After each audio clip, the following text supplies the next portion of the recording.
कि कुछ चीजों की तो पोल खुल गई, और पोल इसलिए खुल गई कि हमने और आपने वो डंका बजते हुए देखा था। बड़े बड़े इवेंट देखे थे हम लोगों ने, और ये भारतीय जनता पार्टी वाले लोग कोई दिन नहीं चूकता था जिस दिन ये नहीं कहते थे कि दुनिया में हम कहां पहुंच गए हैं, हम कुछ बन गए हैं, विश्व गुरु बन गए हैं। सोचिए आप, जो लोग दिन भर ये कहने से नहीं चूकते थे कि विश्व गुरु बनने जा रहे हैं, अर्थव्यवस्था उनकी तीसरे नंबर पे पहुंच रही है, वो आजकल कैसे चुप घूम रहे हैं, मौन हो गए हैं। जो विश्व कहने वाले लोग मौन घूम रहे हैं, और जिस तरीके से लोग लौट करके आए हैं, ये कह देना कि पहले भी ऐसे लोग लौटे थे, लेकिन पहले हमारी अर्थव्यवस्था इस जगह नहीं थी, इतना हम अर्थव्यवस्था का डंका नहीं पीटते थे। और कैसे लोग आए हैं जिन्हें शौचालय नहीं जाने दिया, बाथरूम नहीं जाने दिया। ये व्यवहार किसी व्यक्ति के साथ हो सकता है, इनह्यूमन व्यवहार है। और दुनिया का एक देश है, शायद हो सकता है अमेरिका से वो मजबूत नहीं है उतना, लेकिन वहां के राष्ट्रपति ने मना कर दिया कि हम फौज से लाए हुए अपने नागरिकों को स्वीकार नहीं करेंगे, और अंततः अमेरिका को स्वीकार करना पड़ा। क्या भारत इतना कमजोर हो गया है? क्या हमारा हिंदुस्तान इतना कमजोर है जब हम हिंदुस्तान का इतना बड़ा बाजार दे रहे हैं अमेरिका को? आप सोचिए, नोएडा में न जाने कितना बाजार हमने उनके हाथ में दे दिया होगा। हम कहते हैं हमारे लोग इलीगल पहुंच गए, वहां पे इलीगल इमिग्रेशन हो गया। तो किसकी नाकामी है? ये सरकार की नाकामी है, जो क्वालिटी ऑफ लाइफ या उनको बेटर अपॉर्चुनिटी नहीं दे पा रहे हैं। अगर उन्हें बेटर अपॉर्चुनिटी यहाँ मिल रही होती, क्वालिटी लाइफ बेटर यहाँ होती, तो शायद वो 50 लाख और 1 करोड़ रुपए दे करके नहीं जाते। पंजाब के तो चलो 50 लाख रुपए की सुनने में आ रहा दे करके गए हैं, लेकिन गुजरात वाले तो 1 करोड़ रुपए दे के गए हैं। कम से कम सरकार को जो पैसा दे करके गए हैं, उनके सरकार को पैसे वापस कराने चाहिए। और जिस उम्मीद के साथ वो लोग गए थे, घर परिवार के लोग, वही नहीं, भारत के और भी लोग हैं जो अपनी क्वालिटी वाला बेटर जीना चाहते हैं, जॉब्स चाहते हैं, नौकरियां चाहते हैं, अपने परिवार की सिक्योरिटी चाहते हैं, अपने परिवार की प्रॉस्पेरिटी चाहते हैं। उनको सरकार मौका दे। अगर मौका नहीं देती है तो ये जो अर्थव्यवस्था में आप दिखा रहे हो ना कि हम किस ऊंचाई पे पहुंच रहे हैं, आप कुछ लोगों को ऊंचाई पे पहुंचा रहे हो, आम लोगों को उस ऊंचाई तक नहीं ले जा रहे हो। अभी कोई बड़ा सवाल नहीं पूछना है, ये हमारा इंडिया का अंदर का मामला है, ये हम लोग सुलझाते रहेंगे। क्या चीज? 27 में पीडीए चलेगा, और पीडीए के लोग देख रहे हैं कि उनका वोट कैसे छीना जा रहा है, वो कैसे अपमानित हो रहे हैं। उन्हें एसओ की पोस्टिंग नहीं मिलेगी, सीओ नहीं बनाया जाएगा, क्योंकि वो वोट में कहीं ना कहीं आपको दे देंगे। कौन सिपाही पोस्ट होगा?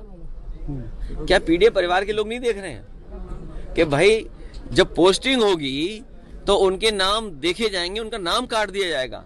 तो ये जो पीडीए के लोगों का अपमान हुआ है, और यही तो हम कहते थे कि बाबा साहब भीमराव अम्बेडकर जी ने जो अधिकार दिया है, उन अधिकारों को छीन रहे हैं। बात ये, वोट ही नहीं डालने दोगे आप, या दूसरे आपके लोग वोट डाल लेंगे, ये कहां की वो है? इसीलिए मैंने कहा कि इलेक्शन कमीशन मर गया है। इलेक्शन कमीशन को जांच करनी चाहिए कि जो मरे हुए लोग थे उनके वोट कैसे पड़ गए, और अगर वोट पड़े हैं तो प्रिसाइडिंग ऑफिसर और जो संबंधित अधिकारी, उनके खिलाफ कार्रवाई क्या कर रहा है इलेक्शन कमीशन? जो है ही नहीं वोट, उनके भी डाल दिए। गाड़ी आई, और गाड़ियों के नंबर हम कहो तो आपको दे दें। अरे बिल्कुल गठबंधन चल रहा है सर, आपको नहीं पता? हमारा गठबंधन चल रहा है। कल भी तस्वीर देखी होगी आपने। भारतीय जनता पार्टी से क्या उम्मीद करोगे? नोएडा वालों के लिए कोई नई योजना थोड़ी लाएंगे। ये ऐसा ही काम करेंगे, आपका क्या छीन लें, इसी की योजना लाते हैं बीजेपी के लोग। याद रखना, बीजेपी के लोग दिन भर ये प्लानिंग करते हैं कि आपसे क्या छीन लें। कोविड के टाइम में आपका वेतन कम हुआ था, आज तक बढ़ पाया आपका? अपना भी तो सोचो। अपना भी सोच नहीं रहे, देखो। चलिए, धन्यवाद। बार एग्जिट पोल के जो अनुमान होते हैं वो ठीक नहीं निकलते हैं। जो एग्जिट पोल अपने सर्वे के माध्यम से जानकारी देता है, वो कई मायने में सही नहीं निकलते हैं। अब क्योंकि कल रिजल्ट आना ही है, तो जो मतदान हुआ है उसकी पूरी सच्चाई आपको कल मिल जाएगी। किसकी सरकार बनेगी, किसकी सरकार जाएगी, ये तो दिल्ली की बात हो गई।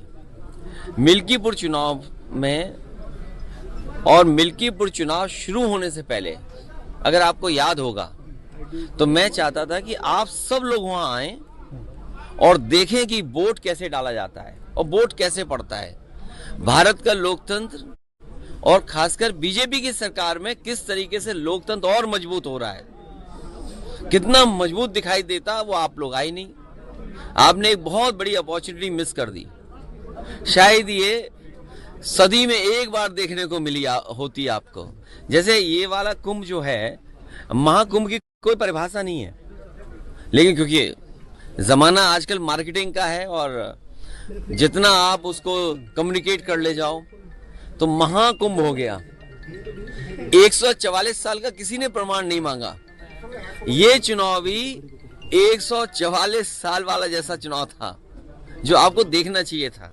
सोचिए आप, बगल के जिले जो हैं वहां से भारतीय जनता पार्टी ने अपने कार्यकर्ता बुलवाए। अंबेडकर नगर से कार्यकर्ता आए। अब तो हम लोगों को उनके गांव पता लग गए हैं क्योंकि पकड़े गए थे कुछ लोग। बगल के जिले से अमेठी से लोग आए थे, सुल्तानपुर से लोग आए थे, रायबरेली से लोग आए थे और गाड़ियों के नंबर हैं। अगर आप चाहोगे तो मैं अपने पार्टी के पेज पे कुछ गाड़ियों के नंबर आपको दे दूंगा, डाल दूंगा। प्रिसाइडिंग ऑफिसरों की आपको वो रिकॉर्डिंग मिल गई होगी जहां पर प्रिसाइडिंग ऑफिसरों से पूछा कि भाई टारगेट पूरा है कि नहीं है और किस टारगेट में आप हैं, आपको 30 वोट डलवाना है फर्जी या 50 वोट डलवाना है या उससे ऊपर, वो भी रिकॉर्डिंग आपको हम लोगों ने जानकारी कर दे दी। बीएलओ कौन पोस्ट होंगे, बीएलओ कौन पोस्ट होंगे, किस थाने में कौन पोस्ट होगा, सीओ कहां पोस्ट होगा, एसएसपी कौन क्या देखेंगे, ये सब वेल प्लान्ड इलेक्शन हुआ। ये वाला, ये आपने 144 साल वाला जिस तरीके से कुंभ था उस तरह दुनिया का सबसे अच्छा चुनाव आपने मिस कर दिया। ये अपॉर्चुनिटी प्रेस को मिस नहीं करनी चाहिए थी। लेकिन